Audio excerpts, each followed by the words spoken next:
We welcome you to another live edition of the Sports Box, brought to you by our sponsor, Showcase Sports in Hamilton. Showcase Sports for the elite athlete. And by our friends over at CrowdPlay. Download the free CrowdPlay app today and check them out at www.crowdplayapp.com for details. Ladies and gentlemen, it's showtime. What's up, everybody? Welcome to the 2021 Stanley Cup playoffs preview and regular season post-mortem, I guess, since most of our teams are dead. That's okay. Neither here nor there. On the Sports Box, I am Brian Attar, joined by some special friends of mine from the network, Mike Velarde, Anthony Morella, Brant Meeks. Gentlemen, how are you on this wonderful Thursday evening? How are you? I'm living the dream. I'm living the dream. How are you? I'm ready to talk some hockey. It's been a while. Dan's got his playoff beard already. Yeah, for nothing. Yeah, I have a playoff beard as well for my team. It's good to go. Yeah, it's about as good as mine. Well, listen, let's get it started. Before we get into the actual, teams that are still playing, because that's like, so, who cares? He has a Ranger playoff beard right there. I can see that. So real quick. So regular season's over now. We all kind of, I guess, had our thoughts on how they're going to pull this off this year. There are still some regular season games to go, but it's pretty much, we're done at this point. I guess around the room, man, I'll start with you. What are your thoughts on how they, with the realignment, with the lack of travel, with everything that they got to this point, did it go how you expected?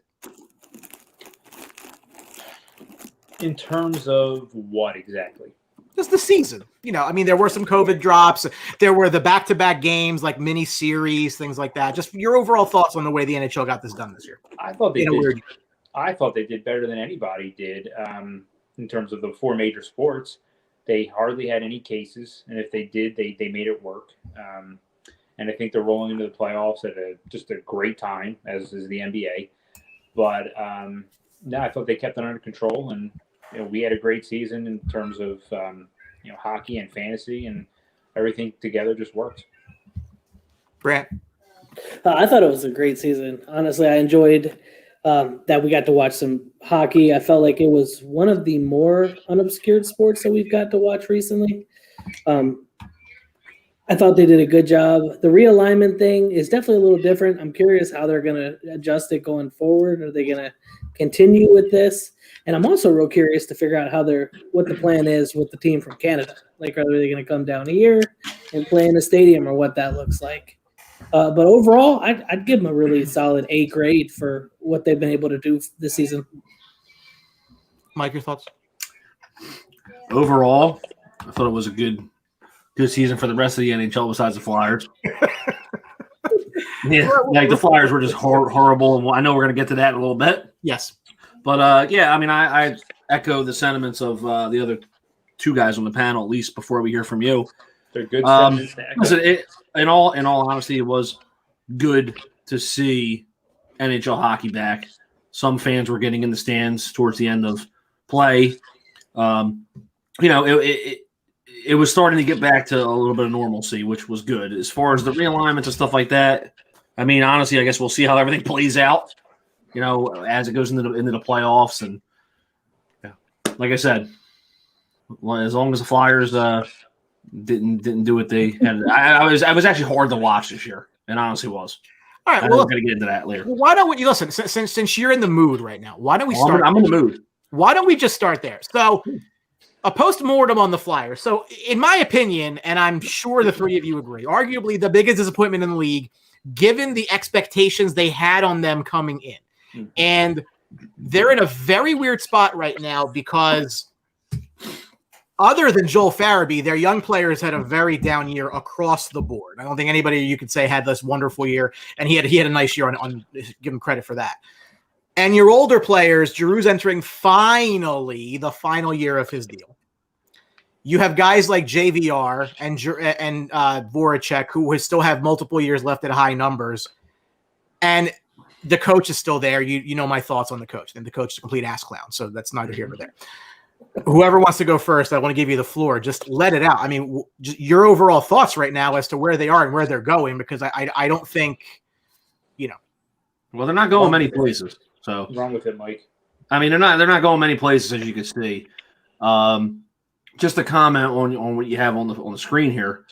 I believe Giroux and JVR have no trade clauses, but I think Voracek has nothing. They could move him. So listen, there was a lot of talk about the expansion draft coming up and who are they going to get taken from them and Gostisbehere, and if somebody could just take Jake Voracek from this team, and I looked at his stats. Okay, his stats weren't terrible because he gives out a lot of assists, but you guys know my feeling. They need a scorer.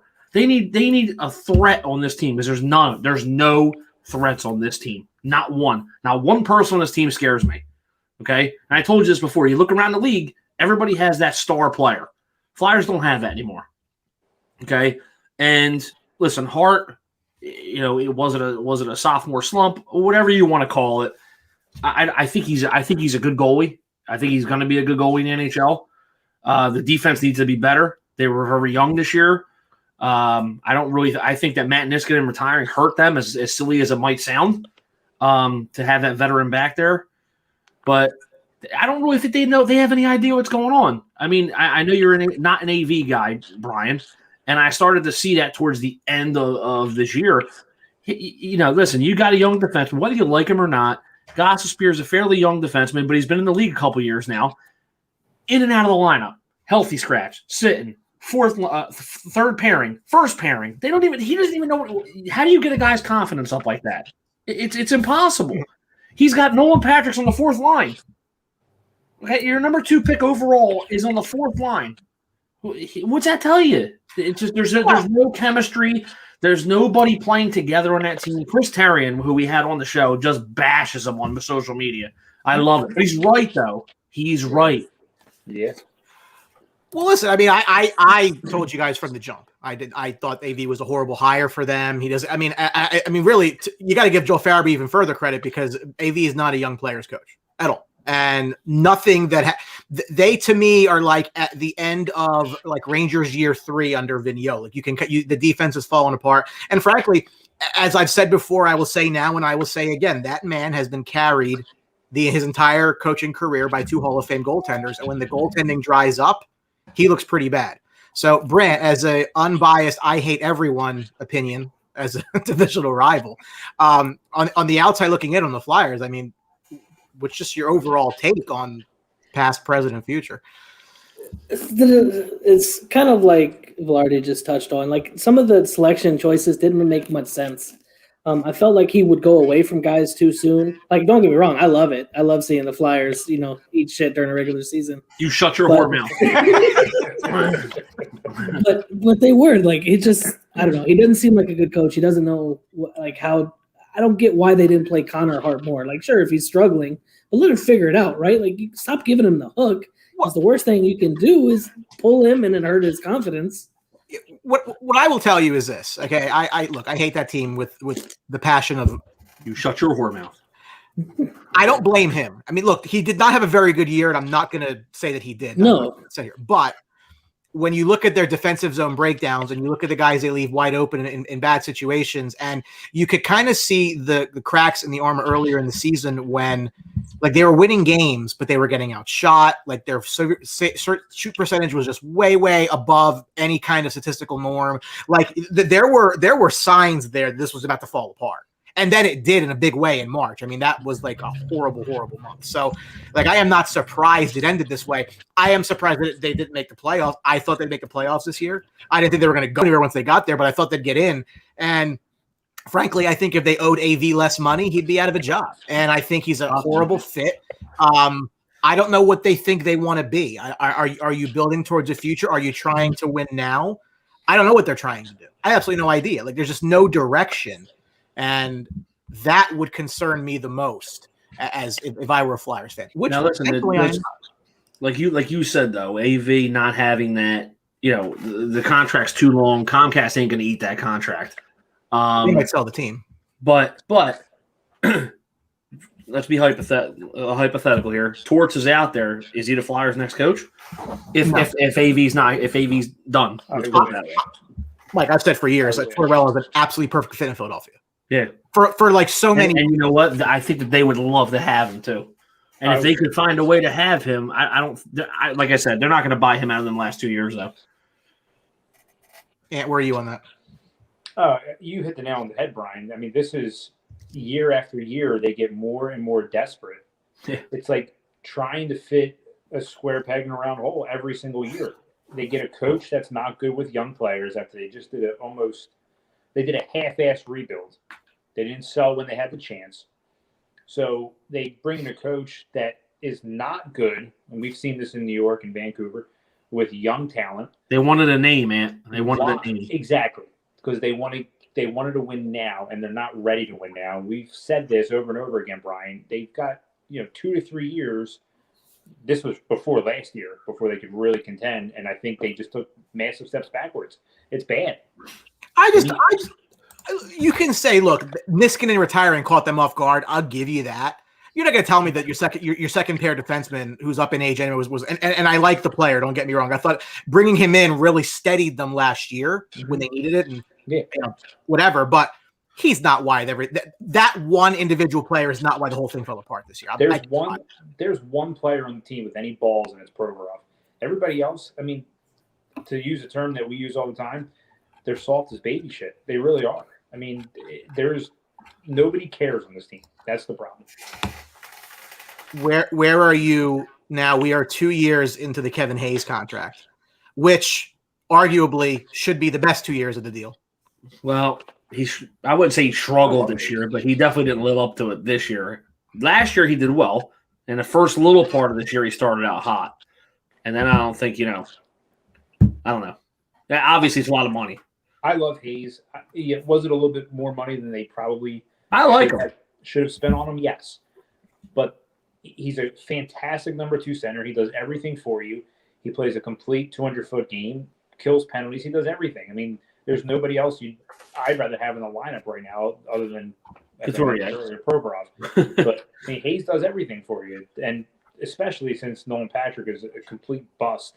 It's he's going to pay dividends in the next few years between him and Couturier. Well, they have a decision to make on Sean because the contract's coming up, and they need to figure that out. Well, and what are you going to do now? What's the other option? Trade him? Well, I mean, again, we're going to talk about his too young. I think he's too young on that contract. He's young right now. There's going to be another player we talk about in the next couple of minutes on the New York side of things in a very, very, very similar situation that, you're going to have to give a guy 7 or 8 years at age 27, 28. And I mean, right now, but then he gets to 30. I mean, 35 and 36 do come. So I think the good thing with Couturier is he's not a 30 goal scorer. Okay. He's more of he can be. Well, I'm every year I'm saying. Which is a bonus. Yeah. And the problem is he doesn't have anyone on his line that's any good. Anybody on his line, he doesn't have anybody around him like a DeBrincat, a Kane, anybody who's going to feed him the puck, keep feeding it to him. What I'm trying to say is he's more of in his earlier career, defensive forward center, which if he gives you 25 to 30 goals, that's great. He is the one elite player they have, in my opinion. Yeah. I think they have to sign him. Brant, your thoughts, and I know you don't like the team, but as a divisional rival, I mean, where do you see them? Are they a team that, from a Cavs fan perspective, that you worry about from the future? Do you think just your thoughts generally? I'd say they're at a crossroads, right? Like they got to figure out what they're going to do. Are they going to try to bring on some more veteran players, try to get someone like, I don't know, Kuznetsov in the offseason, who I think will be available after his most recent run in with the COVID issues, or are they going to try to get rid of some of these older guys and try to go younger? COVID this time. Yeah, he's on the list twice. Hey, he was playing good. Cocaine. He can do that more if he wants to. But no, they're at a crossroads, and I see them personally going with more veteran guys because it's like you said, they didn't bring Vigneault in to bring a bunch of younger guys in and do a rebuild. I don't think that's what their intent is. I think they're going to try to get some veterans in the offseason to come in, try to get some people on like a 1 year prove a deal and see if they can come back next year. But as a Cavs fan, it's not a team necessarily if they are anywhere like they were this year that I'd be worried about. They have an estimated about $12 million in cap space. They need contracts for Carter Hart, contract for Travis Sanheim, which I suggested was going to be an issue 2 years ago and decided to a bridge deal. Didn't like that for them. And then upcoming, again, Couturier's deal at the end of 22. That's when Claude's deal ends. Thank God. Well, I can't wait for that. They ain't gonna re-sign him, Brian. They're not. You know what? No way. I was in that camp. I'm not so sure anymore. Nah, I'm not so sure anymore because listen, they're not gonna re-sign him. Yeah, but let's be fair. Again. If you look at the youth that is coming, nobody stands out to me as a foundational player. Nice players, good players. I like a lot of them. I think the reason being is Couturier is ready to be the center. They're gonna the captain. I think they're gonna let him. They're gonna let him go, and they can't get rid of him. They can't even trade him if they wanted to right now. Well, he has. They need the end of his contract to come. Get him off the books. Get him out. I wouldn't even care if I don't get anything for him. To be honest with you, Brian, he'll go in typical Flyers fashion. He'll go to a contender and win a cup. Probably. Well, he'll pull Justin Williams or Jeff Carter. But I just think that the last couple of years there have been a waste of time for him and the team because you could have done that already, and this whole thing could have been expedited up. Correct. So, 100%. where are you on Vigneault? Keep or fire? I never wanted him in the first place. I want them to get rid of him, but they're not going to get rid of him.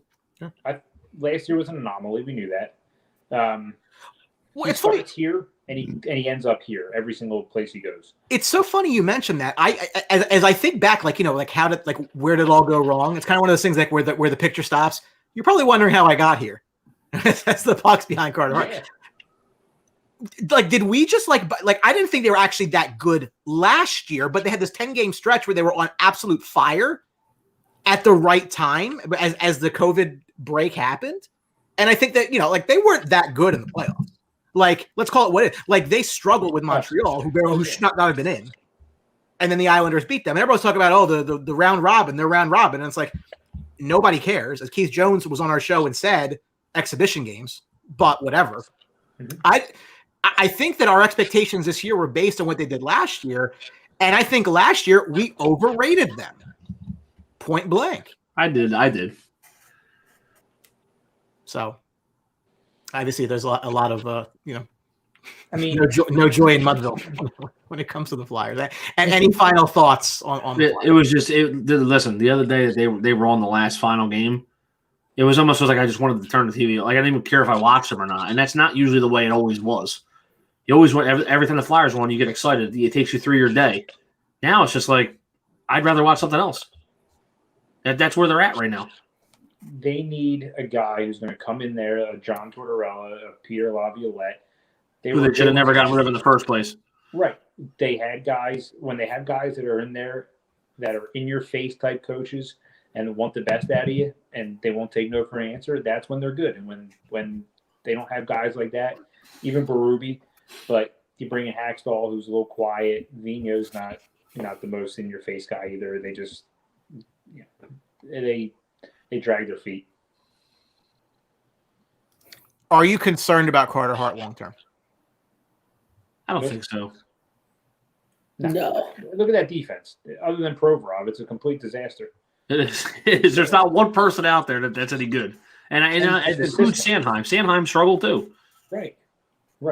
It's bad. Dude, Gostisbehere could be a very good offensive defenseman. When he tries to play defense, he's awful.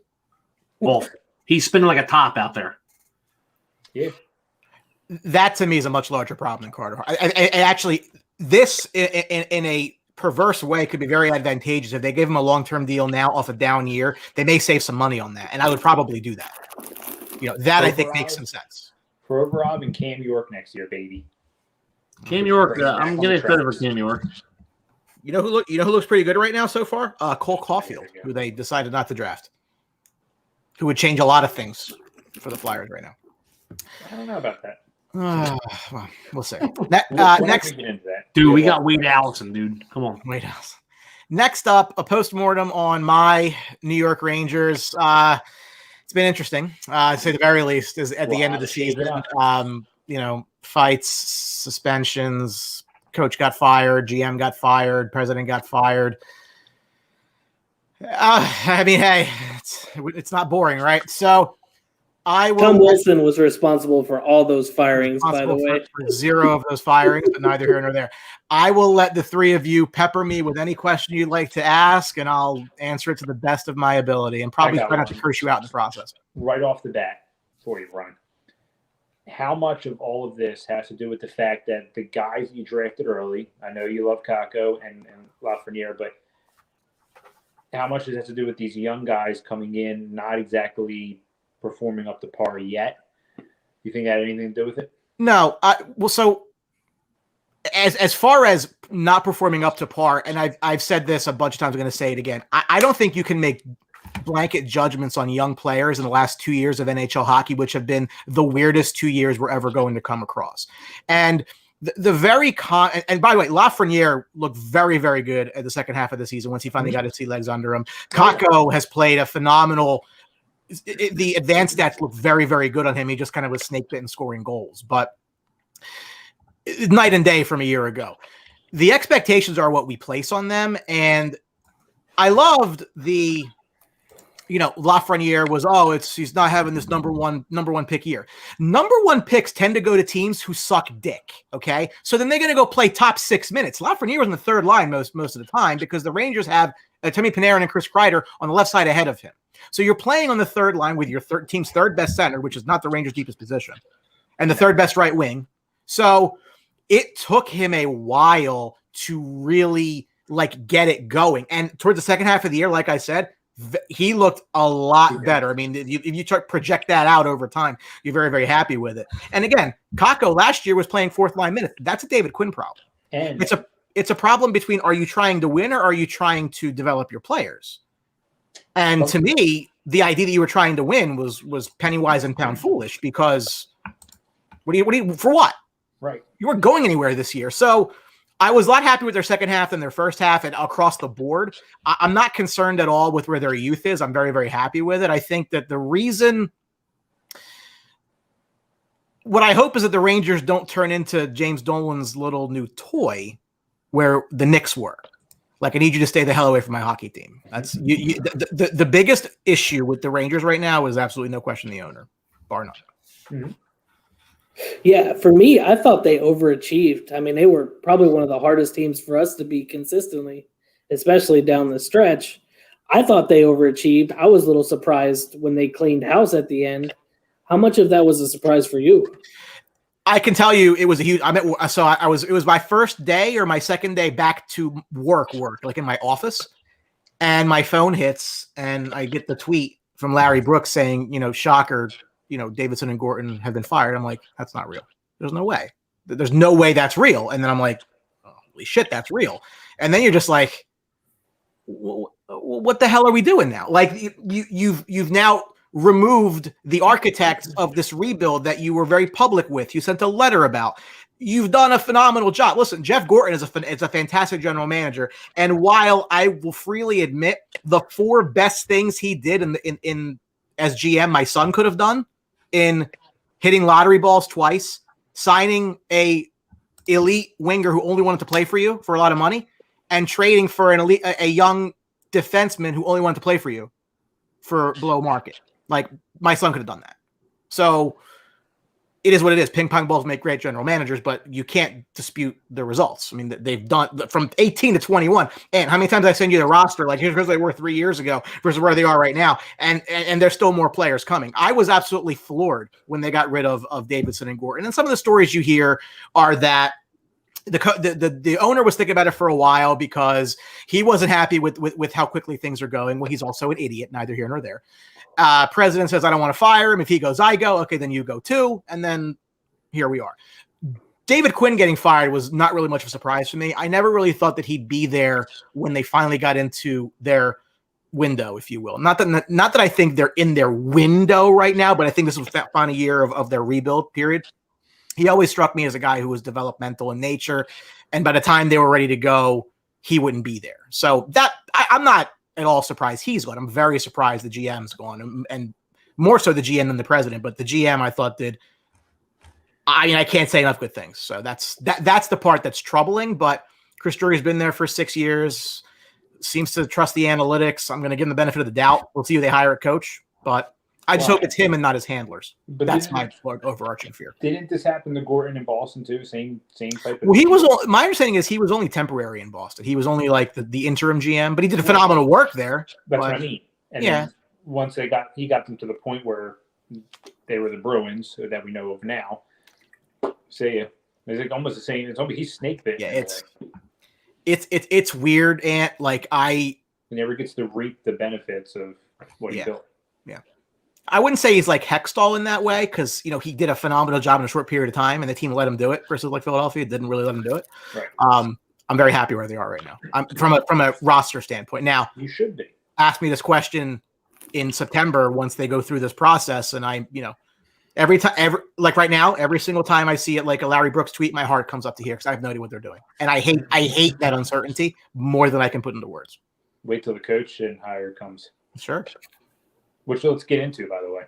Who do you think is the favorite, and who do you want? The betting, I'd say Gerard Gallant.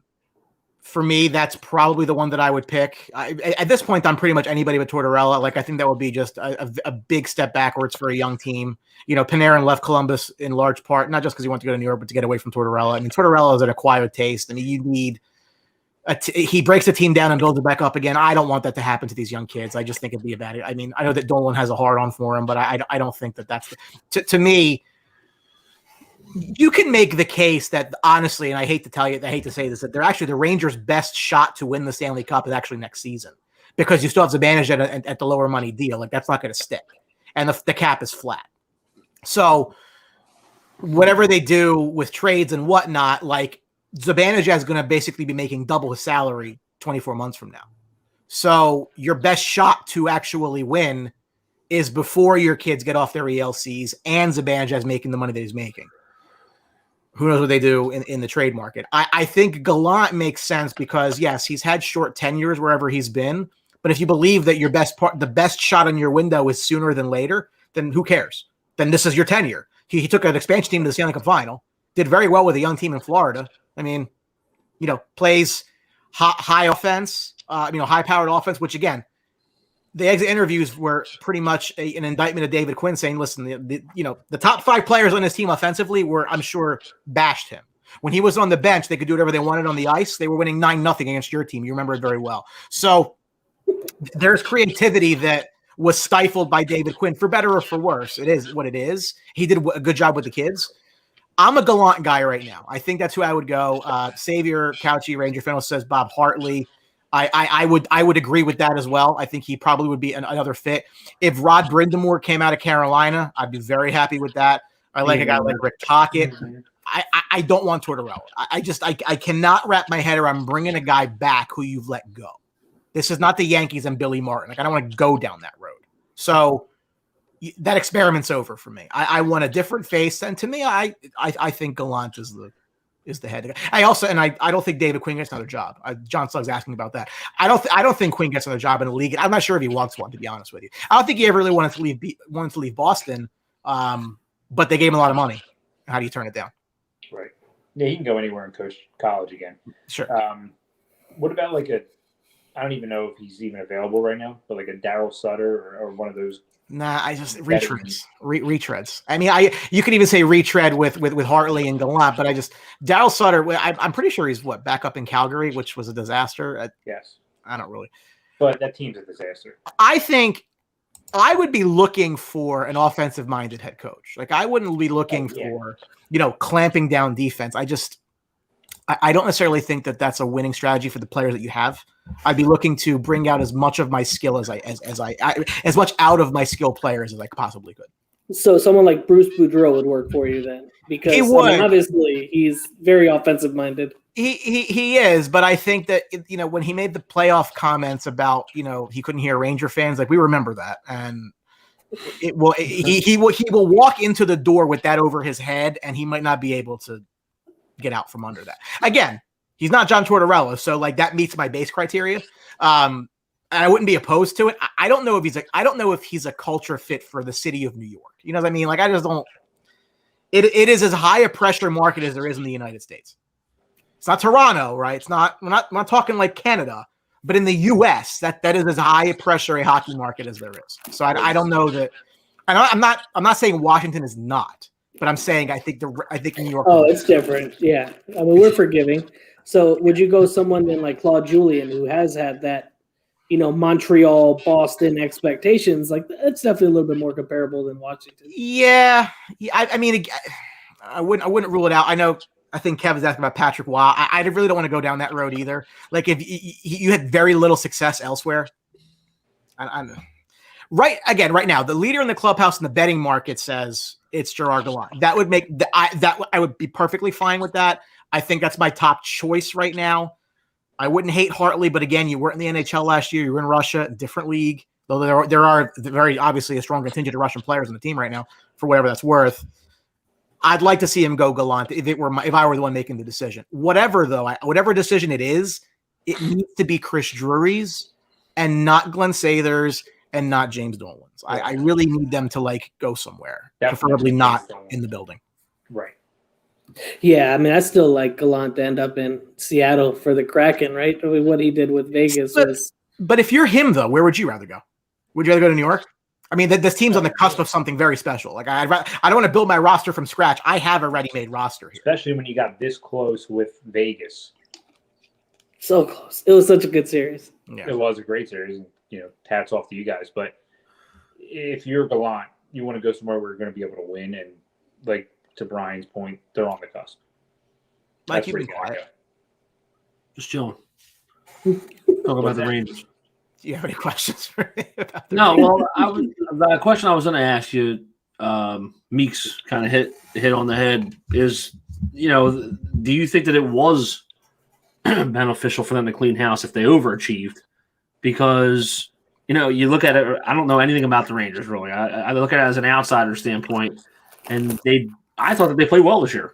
For the most part, they were in a lot of games. They played teams tough, and it seems like they just got rid of everybody. It's kind of like a Flyers move, where they're just going to get rid of somebody just to move on to the next step. I can see the parallels, and I can't fight that. What I think happened here is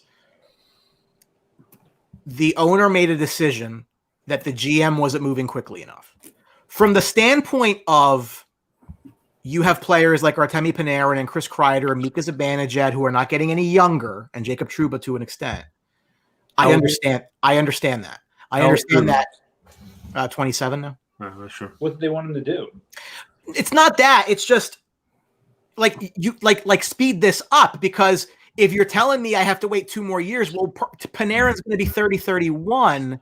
And then why did I even sign this player? Like, why am I giving this player $11.6 million a year if by the time that they're in a actual, we're going to go win the Stanley Cup, he's a shell of what he was? And that's a concern. And really, their center depth's a problem. You signed him because that's where he wanted to play. And what are you going to do? Say no to the guy? He's one of the best players in the world. I don't disagree with you, but he's not going to be that forever. So at some point, there's going to be 11.6 on the books for a player who's nowhere near the player that you have right now. And you can say, well, yeah, but we have Lafreniere and those guys are going to need raises. Like if you look at Toronto, Toronto has had to do some pretty heavy, crafty, cap movements to keep their core 4 guys. The Rangers already have Panarin at 11 and Trouba at 8 and Kreider at 6.5. Mm-hmm. You haven't even gotten to paying Lafreniere or Kakko or Kravtsov or Miller or Igor. At some point, they got to figure out how they're going to go here. I mean, are you going to be doing buyouts? Are you going to? And the flat cap hurts them tremendously because you're giving Artemi 11.6, thinking the cap's going to keep going up, and there's going to be a lesser percentage of your cap every year. Well, now it's not. So hopefully these new TV deals get shit going, because that's going to hurt a team like the Rangers. Those ELCs come due. So in a weird way, I don't know that I want Kakko to have a 25, 30 goal year next year, because they got to pay him based on that. It's weird. It's counterintuitive, but it's like, what do you do then? You're going to lose a player and end up with that top heavy roster. Igor needs money. Igor and Buchnevich are both RFA. So now you got 28 million or so in cap space, but it goes. I know. So that's definitely a conundrum that I'm glad I don't have to worry about. I'd rather be me than you right now. Oh yeah, absolutely. But I just meant from a standpoint, I'm not the GM. I don't have to worry about it. So fuck it. Right, Mike? Adam Fox, baby. I love Adam. I know you do. Player. I love Adam Fox. But I was going to say, Lafreniere at the end, he was scoring some goals that just showed he's arrived. There's some confidence level goals. Guys are in good shape. We just have to figure out. What's funny is I think we were discussing the Kreider deal 2 days after it was signed, and I'm like, they're gonna have a very expensive third line wing sooner than later. It's already sooner. It's now. So, but you don't know that when you don't know you got the number 1 pick in a left wing when you sign that contract. Correct. So it's no movement clause. It's just. Hey, you remember that time when the Flyers drafted first overall and took Patrick Kane? Oh man, my bad. I forgot. No. Would have changed the franchise, bro. Maybe. Would have changed your franchise if you sold off at the right time, too. Mm-hmm. Well, JVR. Where nobody's asked me this, so I'm going to ask it to you. Where are you guys on the Rangers and Jack Eichel? What was the question? I'm so mixed because on one hand, obviously he's one of the top players in the world, and on the other hand, you're supposed to be the face of Buffalo, and you're just going to force your way out. It's similar to a lot of the things you see in the NFL with these guys now. They just play wherever they want, and I don't know. I feel like as good of a player he is, I don't know where his heart is, to be honest. Brett. I was surprised to see the Capitals in like one of the top spots for like they did the ratings where he could end up. I was surprised to see him. I definitely think he would make sense for the Rangers, especially with you talking about you thinking that the next 2 years is when you really got a shot. But yeah, I mean, I got nothing. If he moves, I mean, he's a great player. It brings something to the new team. Brian, did Dave Quinn coach him? He did. That doesn't make a lot of sense then. Professional hockey. Listen, Jack Eichel's not going to dictate where Jack Eichel necessarily goes because he doesn't have a no movement clause. He has his contract. Right. To me, I mean, I think if he gets traded, he's most likely to be a New York Ranger. I think he could also be a Los Angeles King. I don't think the other teams are really in it because those two teams have deep systems that they can trade from. Although what's interesting is if I'm Buffalo, I'd rather have more current players than futures. I've done the futures thing a bunch of times. Like I need to more players now. Mm-hmm. So the deal that I would be comfortable doing, and I'll break it down for you why, and you can tell me if I'm out of my mind. The core piece, the core roster piece would be either Ryan Strome or Pavel Buchnevich. Ryan Strome makes sense for both teams because a center for center. If Eichel's going to go, Ryan Strome's a productive center. You can say that's with Panarin. I'm not going to disagree with you, but the numbers are what they are. If you have to sell it to a fan base, I'm getting a very good center who had a very good year. Okay, that's piece number 1. So I would say it's Strome. Second piece, young roster offensive player. To me, that's Vitaly Kravtsov. And I love Vitaly Kravtsov, but you look at the way the roster is. Your left wings are set for the next 5 years. No change. 10, 13, and 20. They're done. On the right-hand side, you've got Buchnevich. I'm assuming you're going to resign because a great year. And Capo Kakko, which leaves Kravtsov. So unless you're Kravtsov and you think you want to build him as a third-line winger with that kind of skill, I just don't think that is a necessity at that point. So it makes him somewhat expendable. Not ideally expendable, but you have to give to get a guy like Jack Eichel. Young roster defenseman, that screams Zach Jones because the guy just showed up. He will go to Buffalo. I don't think why he wouldn't. Can walk right in, start playing immediately. No problem there. And a first-round pick, maybe 2. Not really concerned about the picks right now. I think like they're coming out of it. I'm not as concerned about the picks right now. Why would you? You got 2 number 1 picks in a row. So. Well, they made their picks. I'm not as concerned about that. Obviously. I mean, if I'm Buffalo, it's not really getting my hockey dick hard. Yeah, but you know what, though? Listen, the guy's got a neck problem and doesn't want to be there. So, I think at this point, you go back and look at what Joe Thornton got traded for. I'm telling you right now, when this guy gets moved, whether it's the Rangers or not, could be LA, could be somebody else, the return is going to seem low. Okay. How's your neck, by the way, Mike? My neck's good. G yet? I did. Nice. Any last questions on the Rangers before we actually get to the actual playoffs? No. Neck hurts. You good? Okay. Well, Brant, on the outside looking in, will the Rangers scare you moving forward? Yeah. Just, I mean, they were hard for us to beat at the end of this year, anyways. I think it was very difficult games when we played because y'all are younger, right? More speed. Like we're gonna be a little bit more hard hitting, a little bit more physical. That's just where we're trending with our awesome skill players like Big Willie and. God, I love Tom Wilson. I know other teams hate him. I love the guy. You mentioned that on more than one occasion. Yeah, I know. He's one of my favorite players. He plays with so much heart, and he offers a little skill. But yeah, no, they do scare me going forward, especially if they're able to pull the trigger and get someone like Eichel.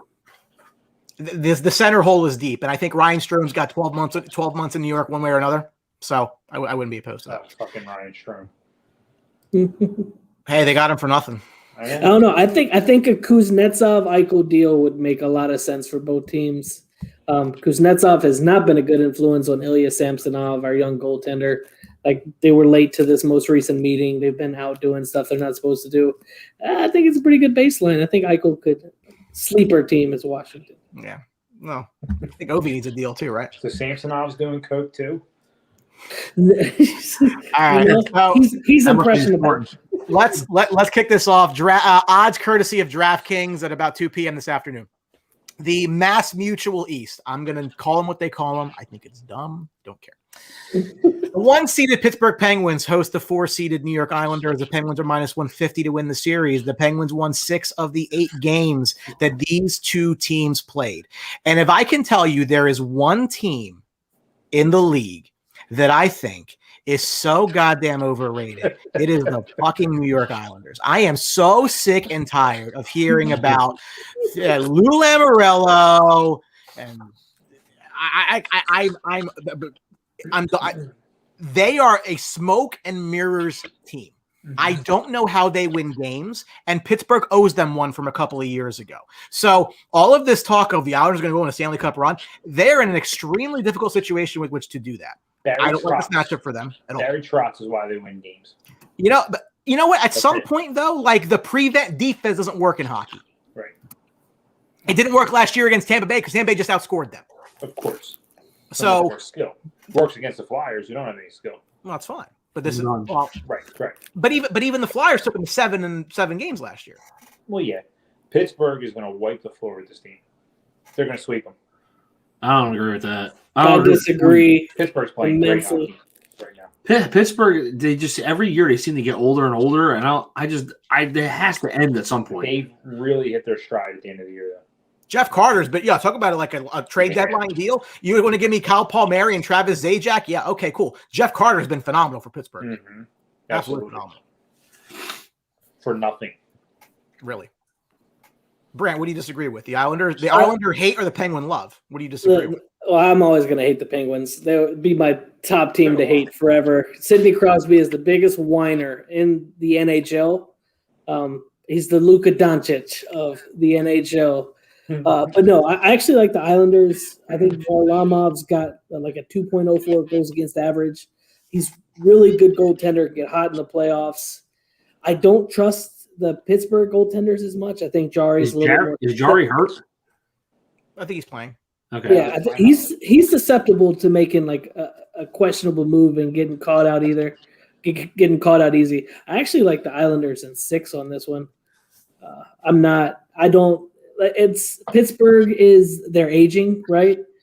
I was thinking we were talking about all the teams aging, like the Flyers. You got the Capitals, except for the Rangers. Everybody's getting older. But yeah, no, I actually like the Islanders in the series. Mike, wow. I don't know. If the Islanders do win, I think it's a long series, 7 games. If that, I don't know. I see Pittsburgh as a different team than a lot of people do. I don't really. I think if Malkin gives them nothing, I think it all depends on him, really. But like Brant, you were saying, the goaltending, Varlamov's a good goalie, and if they can get up early on the Penguins in some of these games and shut them down, That's probably gonna be the only way they can win the game. I'll go Islanders in 7. I like doing different shit. So give me that. I'm telling you, right? Mark it down. Pittsburgh is going to mop the floor with them. Mark it down. Yes. I don't think Barry Trotz ever gets a team. He's coaching a team that gets mopped though. Like he's had some years where he disappointed when he was in Nashville. Right. He had some years when he disappointed with us. Mm-hmm. I think we got a little lucky the year we won, and that's okay. You need some luck. But I like the defensive style they have in the Islanders, and it's an annoying team to play against because they're harder to break down. They're not going to make as many mistakes, and I do think Pittsburgh will be prone to make more mistakes in this, and that's how the Islanders are going to capitalize. Pittsburgh is a poor version of, but a more experienced version of Tampa Bay last year. They're going to skate circles around them. I like Pittsburgh in 5, maybe 6. I don't see it this year. The Islanders, I think, needed to be a higher seed than they are. I think they really. I mean, not that matters as much in this format, but I don't like this for them. I think Pittsburgh definitely owes them one from a couple of years ago, and that team remembers. They're not going to get caught, flat-footed like they did 2 years ago. They got swept. I do like Pittsburgh in the series. I don't think it's a very good matchup for the Islanders personally. Agreed. Second up. 2-seeded Washington Capitals, Brant's favorite team, takes on the 3-seeded Boston Bruins. The Bruins are favored in the series. They're -155. Each team won 4 games in the season series, although that was that one at the end where Boston didn't care, to be fair. Brant, I'm gonna let you start with this. Is this the matchup you would have preferred in the first round of the 3 teams that it could have been? No. I think it's going to be a really good series. I see it going 7 for sure. I think the last time we played in the playoffs, every game was a 1-goal game. I can see that being the same thing. It's going to be a really good series. I'm excited. It's going to be a high-impact, hard-hitting, because the teams match up very well against each other. The season series was pretty much a wash. I know there was the last game where they didn't care, but you also had a bunch of people that we have that are going out hurt. So it'll be interesting. How healthy is Ovi? Oshie was out. Kuznetsov's out right now. Samsonov is out. So it'll be interesting to see how we're able to maneuver. I'm going to be optimistic and go Caps in 7, but I'll be on pins and needles during this series for sure. It's a very good matchup, and I can definitely understand why the Bruins are favored. Yeah.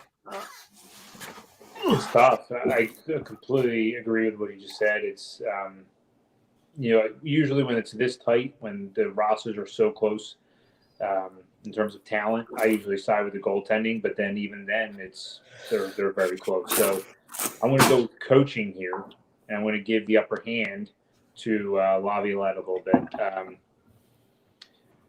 I think Capitals do win in 7. And I think it's going to be one of those series where maybe one gets out to a 2-game series lead, and then the other team storms back, and it's going to be. I think it's going to be the best matchup of the entire playoffs of the first round, at least. I think you guys make 2 good, points here, but I like the Bruins in 6. I just think that. I mean, I know Washington's got a lot of experience too, and they won a couple years ago. I just think Boston. I don't know. I don't know if they need it more, but I think that's going to. Bergeron's getting older, but Marchand. I just think that first line is going to be the difference in the series. And like you said, Ant, the goaltending. If it comes down to goaltending, the Caps definitely have the upper hand in that, but. I don't know. The Bruins always seem to get into the second round, third round of these things. I don't know. I like the Bruins. I'm sorry. Are we saying that the Caps have a goaltending advantage? Well, no, I just said it's close. Oh, because I would. Is Rask hurt? I mean, no, he played. He played the last game when they played the Rangers. He played. The Rangers' last game of the year was in Boston, and the Rangers found a way to win, of course. But the Capitals are a little bit deeper. Vancic and Sam, they're pretty good. If you asked me about this 2 weeks ago or 3 weeks ago, I might feel differently. Taylor Hall has been a massive, huge addition to Boston, and the fact that they only got him for a second-round pick is amazing. A wonderful. If he was on the Flyers, they'd want 3 first-round picks. And probably. Yeah, probably.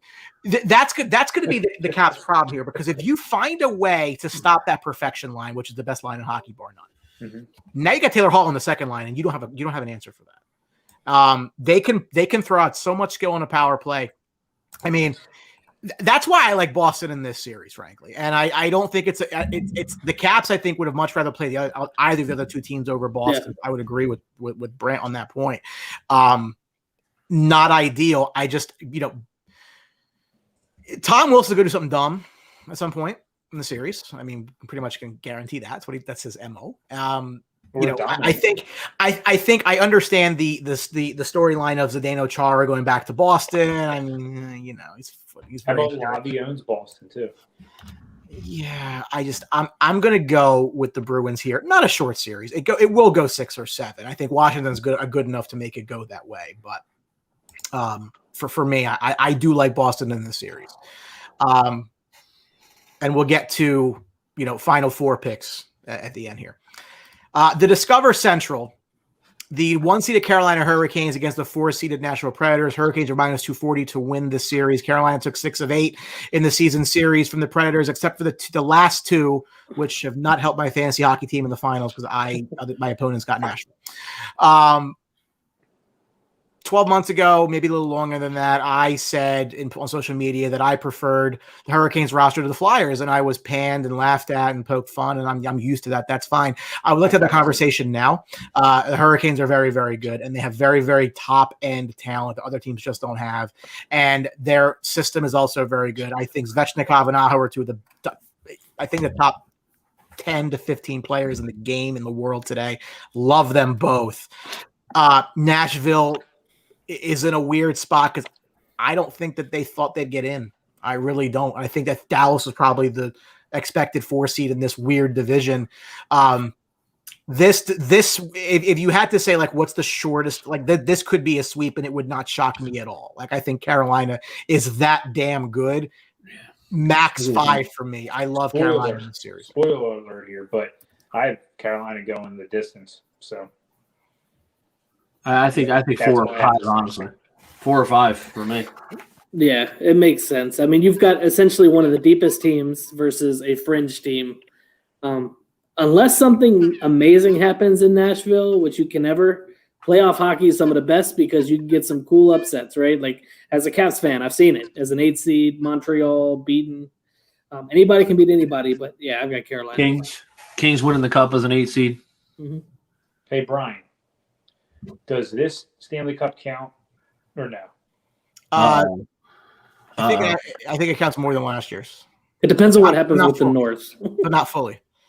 Okay, fair enough. It's not a full season. I'm just telling you, if anybody can say there's an asterisk, then there's an asterisk with a legit reason. Ovechkin lost his streak of 30 goal seasons because of the short season. Which sucks. So stupid. It was like 10 or how many years in a row was it? Double digits. I'm not sure off the top of my head. Goal, right? But he's tied the record for the most. If he would have got it this year, it would have broken the record. But yeah, no, it's just super disappointing. Not for nothing, but I'm taking that guy over anybody. Honestly, I love Ovechkin. I love him more than Crosby. I love him more than anybody. I empathize that the pandemic has caused a break in Ovechkin's 30-goal seasons. However, the pandemic did also do some good things. And I think it's important that we remember the good things the pandemic created. And here's one of them. It is now time to see who the winning team is.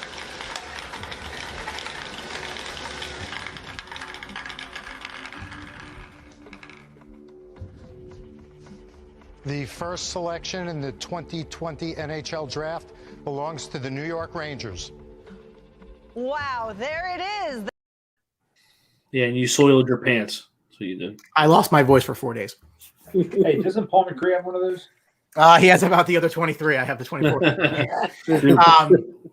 So I'm still very happy about that. No, I like, again, I mean, you think back to like, the whole thing with, can he catch Gretzky type stuff? And I mean, these do hurt. I mean, you missed part of the season last year, part of the season this year. I mean, to be fair, call it what it is. I said he would. But we're all in agreement here. Carolina, not really too concerned there.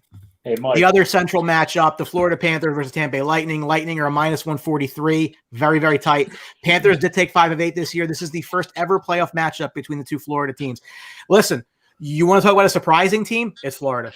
It's Florida. And I didn't think they were a playoff team, but they finally have gotten it together. And Alexander Barkov is the best player that nobody knows about. And it's wild how good he really is. And this team, they spent all that money on Bobrovsky. That's not why they're here. They're a very, very good up front star players. This is not going to be easy for Tampa Bay, Ant. No. Ekblad's come into his own. There's a lot of young talent that has finally matured. Huberdeau. They're going to give the Lightning a lot of fits, especially without Kucherov. Oh, Kucherov's going to play. Listen, he is going to play. Cap circumvention, which I'm both jealous of and pissed off at, because it's absolutely it's genius, and we all said it. And that's what's annoying. We all said he'll be back for the playoffs. But what Kucherov are you going to get? I mean, the guy's been out for several months. I just think that I don't know that Tampa Bay can hang. I don't know what that is, but I don't know if they can hang with them in the series. I really don't. Not without your best player. They don't have anybody to match up with the Barkov. They're tough. Florida's tough. I want Florida to win, but I got Tampa Bay in 7. I like Florida a lot. I think really good team, but the Lightning, just that experience level, I think is going to be what separates them. And yeah, that's going to be it for me. I want the Panthers to win. I can't see it right now. I think this might be a long series, like you guys were saying. You know what? I like the Panthers here. I do. And it would be, it takes me back to when Tampa got swept. What was that? How many years ago was that? When Mike the Lightning Columbus? 2 years ago, yeah. 2 years ago, right? I just think that they're going to get a matchup here where it's going to be. I mean, you could see 143 for the Lightning. If they're playing against anybody else, it's over 200, most likely, whether they're the 3 seed or not. So I'm gonna take Florida, and I'll say 7. Honestly, they're gonna give them all that the Lightning can handle. They absolutely are. I'm just not gonna say this is where Tampa rolls over and dies. They may not get there this year, but I don't think it's here. They're in a very tough spot. If you want to talk about roads to the final, Tampa's got a very, very difficult road to the final. If you get by Florida, you got Carolina. You start thinking about that, and it's like, wow, that is probably as hard as it realistically gets for a very, very good team. And obviously, the defending Stanley Cup champions. I will take that experience. I will take the better goaltender in Vasilevsky. Nothing against what's going on in Florida, but I'll take Vasilevsky. I'll take Victor Hedman, and I'll take the pedigree on that team. But Florida will give them everything they can handle. This will not be short. It will not be easy. This will not be. It's gonna take everything Tampa has, and that may weaken them in round 2. To be fair, Florida's physical, and they have talent. Now the difference between the Islanders and Florida is the Islanders are physical, but they don't have any talent outside of Barzal. So I'm telling you, Florida, they're going to throw right back in Tampa's face. They're going to be gritty and tough with them, and Tampa doesn't like that. Florida wins the series. Where are we? Where were you? And Ant is traditionally a Tampa Bay lover. Brett, where were you on the series? Were you Tampa or Florida? Florida. Tampa. Split. Okay. The Scotia North. For the first time since 1967, the Toronto Maple Leafs will play the Montreal Canadiens in a playoff series, and they are very heavily favored, minus 275, which is the highest odds of any current series, because there's 2 we don't know about yet, which we'll find out soon. Maple Leafs took 7 of 9 against Montreal. This ain't going to be pretty. When does the playoff drought end for the Maple Leafs, though? How far can they get? Are they going to stumble? I don't think in this series they will. The Canadians have Cole Caulfield. They're fine. Yeah, right. He's looked good. I got Toronto in 5. I said maybe Montreal. Maybe Montreal squeaks out a game. Maybe Carey might steal in a game. That's about it. Yeah. Yep. Exactly. Yeah. Same. Toronto in 5. That series, Brian. Take. This is, I mean, look, talk about, that's not that they're happy to be there, but Toronto, this is, it's actually a real big shame that this series is going to be unattended. Like, this is the one where you're like, wow, I mean, if people were there, I mean, the nuclear war in Canada, I mean, this would be just unreal, these two teams. I like Toronto a lot in this series, and it could be a sweep. It wouldn't shock me whatsoever. Maybe goes 5. But Toronto, listen, they're gonna a playoff series. They're gonna go off the Schneid, and then we'll see what they do after that. That's all but I do like them here. That's all they need. They need that. They just need to get over the hump. That one. No, I can totally see that. Again, I mean, like you don't forget about that stuff. You know, they hosted the bubble last year. To your credit, you said that before the season started that one, Austin Matthews was going to have the year he did, and 2, this might be the year the Maple Leafs finally are able to realize their playoff potential. Because it's weird, but like sometimes pressure is a bad thing, and maybe I'm not saying it like I'm taking a shot at them, but like that's a whole different world, guys. Like I mean, we don't know what that's like in the United States with hockey. I mean, we can say New York's this market. It's not Toronto. Like Toronto is like all of the NFL condensed. Like you can't live your life. Like it's bad. Like you don't want to go there. But the Toronto gets it. Listen, Toronto loses this.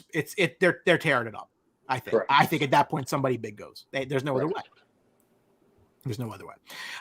The other series in the North, the Edmonton Oilers take on the Winnipeg Jets. Oilers minus 186. Oilers also took 7 of 9 in their series versus Winnipeg. You go back to last year, the Oilers in losing in the qualifying round to the Blackhawks. It cost me money, bastards. The Jets have been very bad. That's what I was going to say. Yeah, the last couple, I think they're like one of their last 9 or something like that when they had to get in, like just don't know what's wrong with Winnipeg, but Edmonton looks like they're going to blow the doors off of the Jets. So, obviously we had a 100-point scorer this year in McDavid. Draisaitl was right up there. It's right with him, but is this where Edmonton starts to make their push and their run with the young guys that they've had and the number 1 picks they've had? Are they going to get to the second or third round? I think this is a very, very winnable series for them, and I think they win in 5, to be honest with you. I just want to see Edmonton and Toronto so bad. Yeah, be nice. That would be fireworks, that whole series. Right. Yeah, I think it'll go 6, but I got Edmonton. That would be, I mean, really like because of the way the divisions are and everything's like who you're going to play if you win, the rivalries are going to be there. I actually think the second round this year might be better than the third and fourth rounds. Like I think, like again, if you talk about Toronto, Edmonton, you talk about a Tampa Bay, possible Tampa Bay, Carolina, or whatever. You talk about a Boston, Pittsburgh. I mean, like there's going to be like some wars, and I think that'll be good for the game, frankly. Now in the Honda West, we actually don't know yet because right now Colorado's got a game tonight. And I think it was Henry Zeminoff who made mention of it. It's underway. If the Avs win tonight, they, I think, win the President's Trophy or the 1 seed or something. If not, it's Vegas's.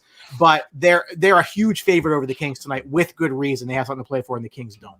So what I would say is we know it's going to be the Avs and Golden Knights at 1 or 2. We know Minnesota's 3. We know the Blues are 4. Does it even matter? Are either of those two teams capable of taking down Colorado or Vegas? In my opinion, I don't think so. Blues are a totally different team, than they were when they won the Cup. So, they were riding a hot goalie and so on. I don't see either of those teams even coming close to one of those teams in the 1 or 2 seed. No, and Minnesota massively overachieved this year. And I agree. Credit to them because I never ever saw it coming. I think the Blues can always steal a series. They've been there, done that, and they've made some nice additions in the offseason. If there's any team that's going to win a series, it is the Blues. But you got to go with the 2 favorites there, Vegas and Colorado. Move on to the next round. I don't think it matters who they play. Brant. No, I got Vegas going. My final 4, Vegas is there. It would take Joel Bennett or Bennington standing on his head in order to get anywhere close to making this a 6 or 7 game series. I don't see it. I see it in 5, no matter who they play. So I'll go around the room here. Give me your survivor, and I'm going to use that word. Your survivor from each of the 4 divisions. Who's making the Final Four?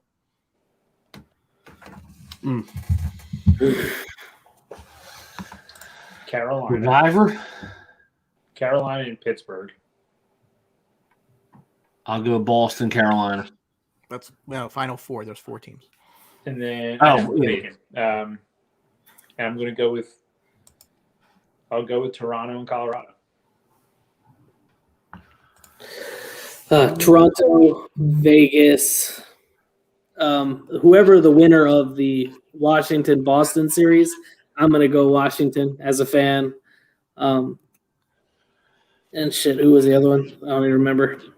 This is me doing your pom-poms. I'm sorry. In Carolina. There you go. So I look at so. Well, I'll give you my other two. Boston, Carolina. I'm going Edmonton. Mike, I thought we were going to order breakfast by the time you were and Vegas. And Vegas. All right.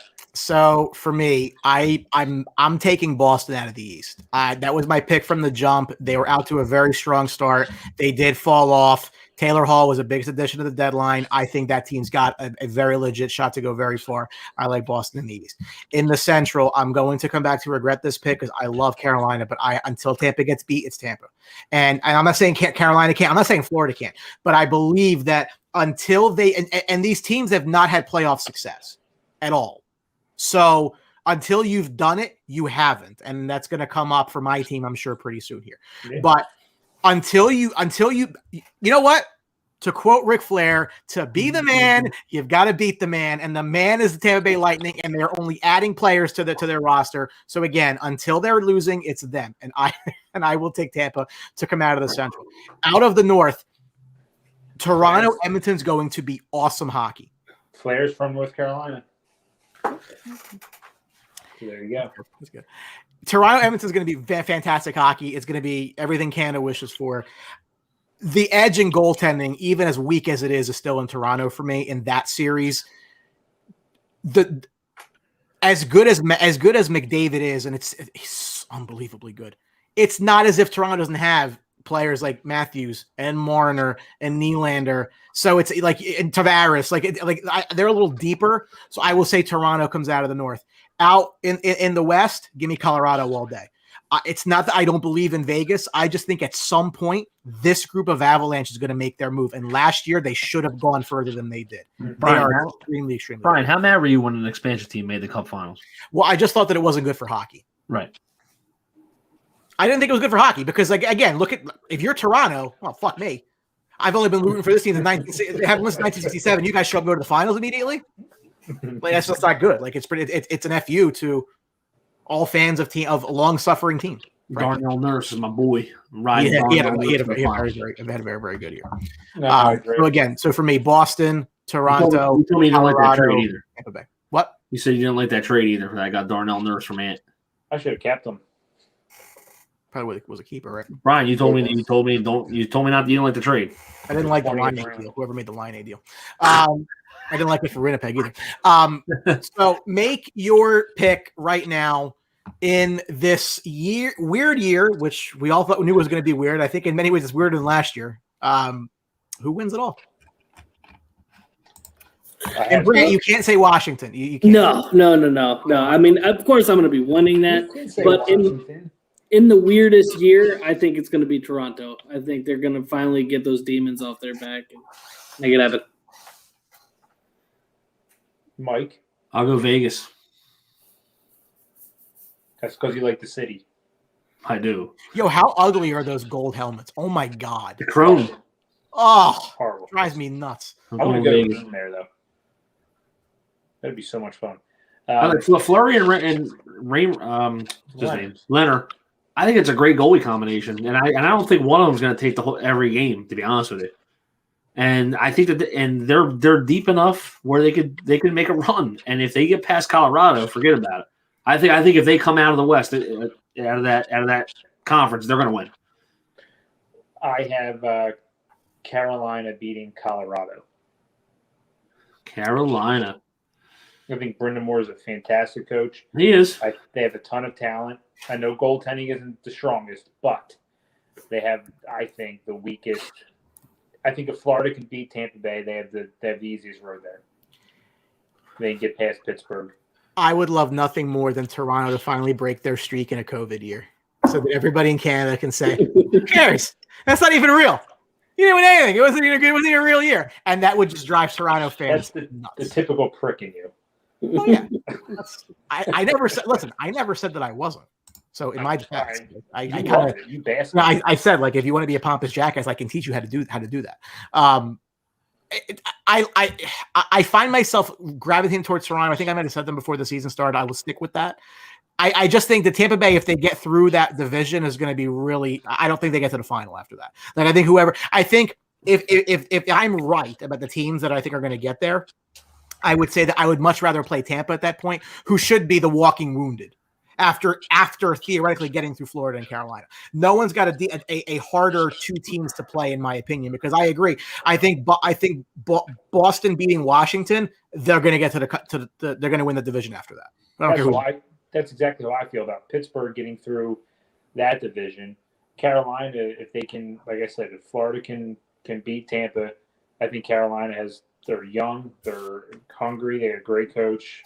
I think they can go all the way. Toronto's actually got the easiest road, and which is it's sad to say with Edmonton, but again, Colorado or Vegas will play Colorado or Vegas, and it's going to be war, and that's going to go 7.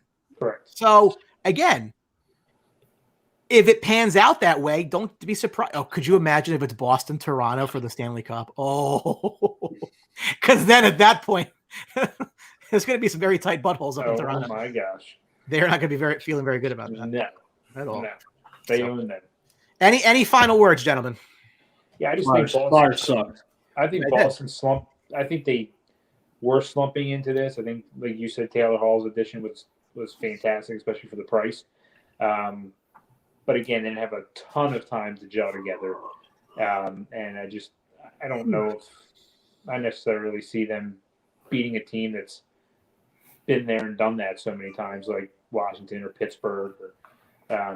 It's really that top line in Boston and Rask, and that's really it. So I just hate the Flyers. So do I. My last word. So do I. Flyers management more than anything. Whoever even know who's calling the shots anymore. Said playoff hockey is some of the best. It's one of my favorite times of the year, just because for me, it's just you see so much passion, so everybody leaves it all out on the ice. I mean, I remember Ovechkin from a couple years ago with his thighs that looked like they had been hit with sledgehammers, and he's out there gritting it out. Honestly, it's my favorite time of year. I'm excited to get it going, and super excited for what will be the best first-round matchup, and that'll be the Caps and Bruins. Playoff hockey is the best, bar none. I don't care what anybody says. Oh, yeah. Watching it live too. It is. Yeah. Oh my gosh! When the Flyers are in, there's nothing better. Trying to game every night, almost. A picture up here. One of my absolute favorite pictures involving the Stanley Cup. Oh, Jesus. And I'm taking a screenshot here because it won't let me save the image. Hold on one second. That's stupid. It's got to be Ovi doing the head dive into the cup. No, you're close though. Of the four of those guys walking through Vegas, it's Ovechkin walking through the MGM Grand with the Stanley Cup. That is just I love that. Like I was just dude, who wouldn't love that? That was fantastic. There was no player that enjoyed that moment. Oh yeah, time as much as Ovechkin did. And I think a lot of people, including myself, wanted him to get that cup. He's a good guy. He's a great NHL player. I was not upset. Like, I had nothing against Washington. I mean, listen, as Brant will tell you, the Rangers terrorized them for years, specifically the goaltender. So, once the Rangers were out of the picture, Washington found a way to get through. Draw your own conclusions. And see, hey, technically, Lundqvist is on the roster, right? Like, he might not have played. But if they win, he gets a ring. Does he get a ring? I would think so. But I haven't. Yeah, he would. I mean, I would like to say yes. Did he make money from them this year? Yes. Well, I don't know. Yeah, Absolutely. Hey, Notre Dame fan, this is a question for you, Mike. I'm go ahead. I'm guessing what does Notre Dame and pot have in common? Something you smoke or I guess they both get smoked all the time. I don't really know. good, Kevin. Anything Ovi with the puck. Will there be a shootout first round? No more shootouts. But yeah, listen, I'm again, I am not upset the Rangers didn't get in. They actually finished pretty much exactly where I thought they were going to finish, which was 5th. So I don't care. It's going to be a eggshell off season, and that makes me very nervous. Very nervous. And the Flyers, I don't know what they do. I don't know what Flyers are somehow going to win the draft lottery. Somehow. Yeah, right. No. It's just a bad feeling. No, yeah, but you know what? This isn't even the year to do it. That's the crazy part, because like the OHL didn't play, so like there's so little information right now. Like I'd much rather I'd rather much to this is a trade down draft to me. Yeah, but this is the only time that we win is when There's nobody there. Yeah, that is a good there's point. nobody in it, or the number one guy. You know, we get fucked out of. Yeah, Claude Giroux's brother will be the number 1 pick this year, and we'll take him. Great. Does Claude Giroux sign an extension? No. I think he does. Nah, he'll go to like Toronto or something stupid and for like. Nah, he wants to. He'll go touch some butts in Ottawa. He wants to spend his whole career with one team. Yeah, he's gonna go be. He's gonna go to the Rangers. Your 2C. Go sign with the Penguins and play with Sydney and Malkin as they get old. All right. Hey, he's gonna be your 2C, Brian T.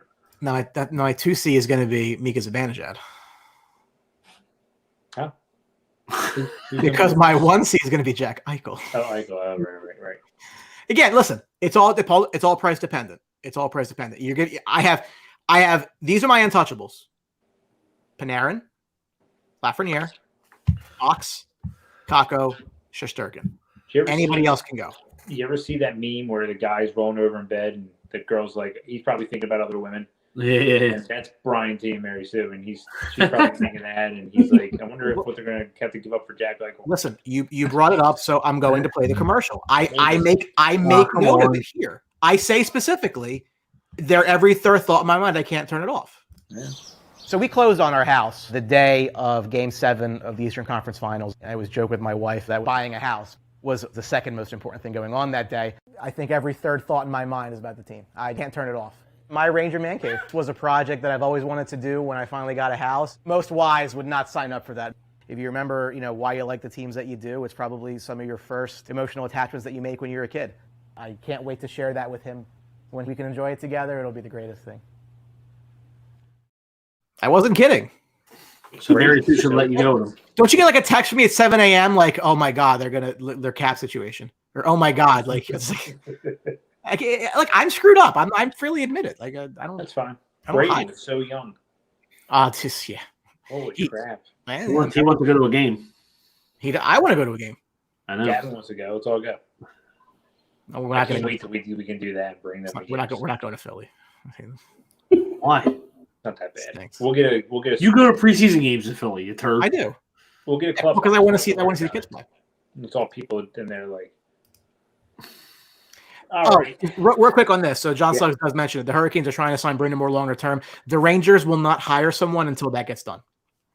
I think they want to talk to him. Correct.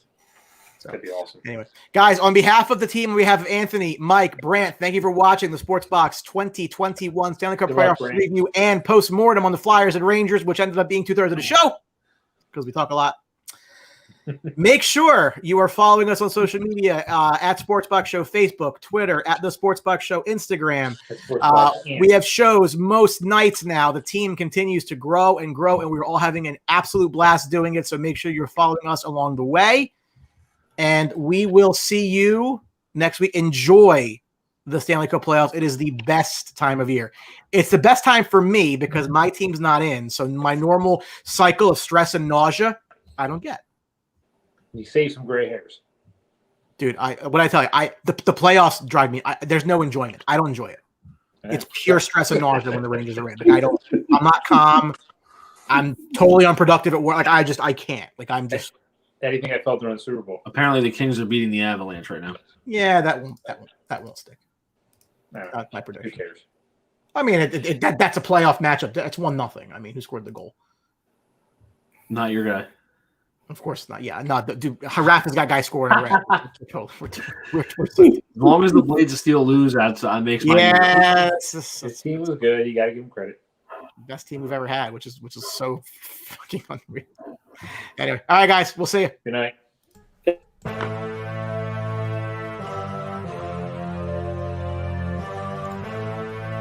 Thank you for watching this episode of The Sports Box. Please remember to follow us on all of our social media outlets. On Facebook at Sports Box Show, Twitter at Sports Box Show, Instagram at The Sports Box Show. Find us on YouTube and join Outside the Box, our Facebook sports discussion group. The Sports Box is brought to you by our sponsor, Showcase Sports in Hamilton. Showcase Sports for the elite athlete. And also our friends over at CrowdPlay. Download the free CrowdPlay app today and use promo code THEBOX at sign up for 10 free points. Thanks for joining us this evening.